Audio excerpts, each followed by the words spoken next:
Hi everyone, back with another book review for you. This one's called George and it's by Alex Gino. Okay, this one's not a graphic novel, it is a regular novel, and it is also realistic fiction.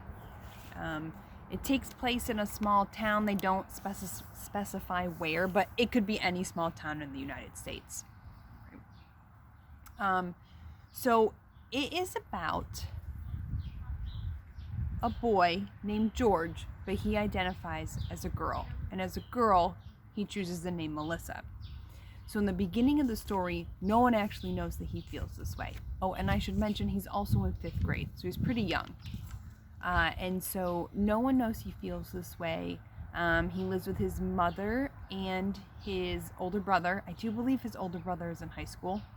He has a best friend. Her name is Kelly. They're very, very close. He used to have another friend at school who's a boy. I cannot remember his name right now, but this boy has become friends with another boy who recently moved to the school district, and they're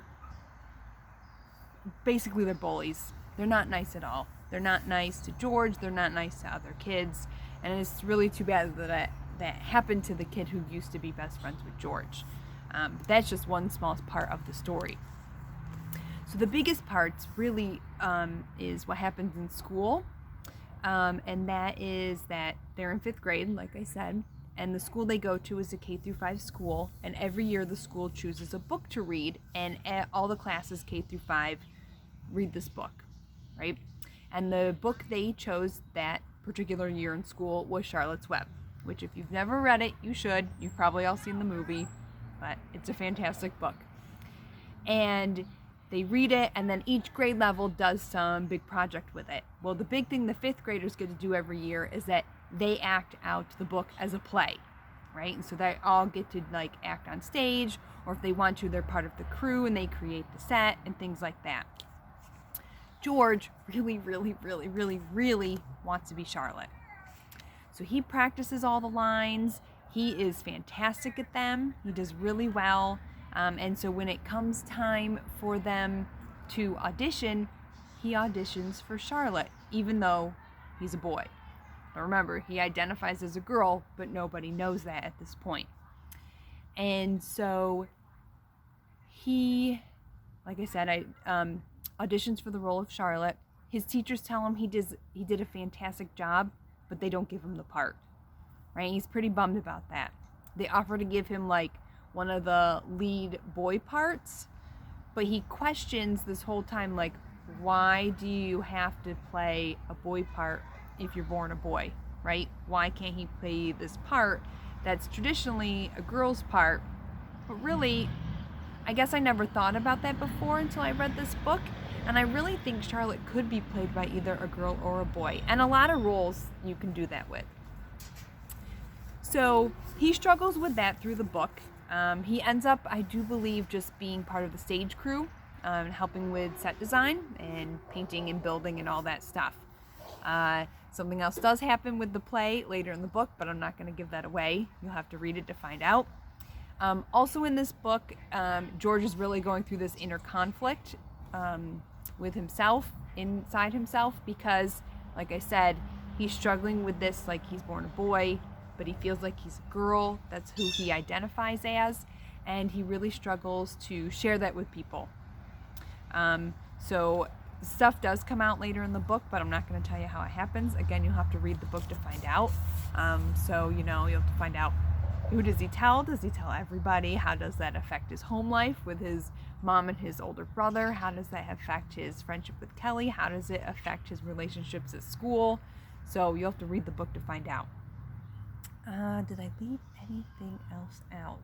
Not about that. Sorry, I just want to make sure I didn't forget anything. So, who would want to read this book? I would say anyone who likes realistic fiction. I know I really like realistic fiction. I like reading books that could actually happen in real life. So this is a perfect read for me. I also, for me, like really short books. And so if you like shorter books, this would be a good read for you.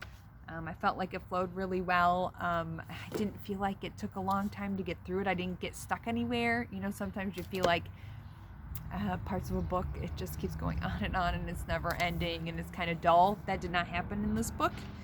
This book's just under 200 pages, but the text is pretty big, so it doesn't feel like it's 200 pages, not even close. So that's my kind of book. So let's see, why would you want to read this? So if you're anyone who can identify with George / Melissa and what she is going through during the book, that would be this would be a great read for you. Also, anyone who wants to understand more about that. I will tell you that I do not know a lot of people who were born one gender but feel like they identify more with another, and so this was a great read for me because I got to learn more about it, and the author does a really great job at putting you into George / Melissa's shoes and really feeling how he feels, right? When, there's all these stereotypes that boys should do this and girls should do that, right? The author, I should mention, does have another book out. It came out not that long ago. It's called Rick. I haven't read it yet. I haven't even got my hands on it yet, but I'm really looking forward to getting it and reading it. So I would read anything else by this author just because I enjoyed this book so much. I don't think there's anything else that I wanted to share about this book. Again, this was another terrific read that I read this school year, 2019-2020. So I have it in my classroom. I suggest you pick it up if any of it sounded interesting to you. Bye.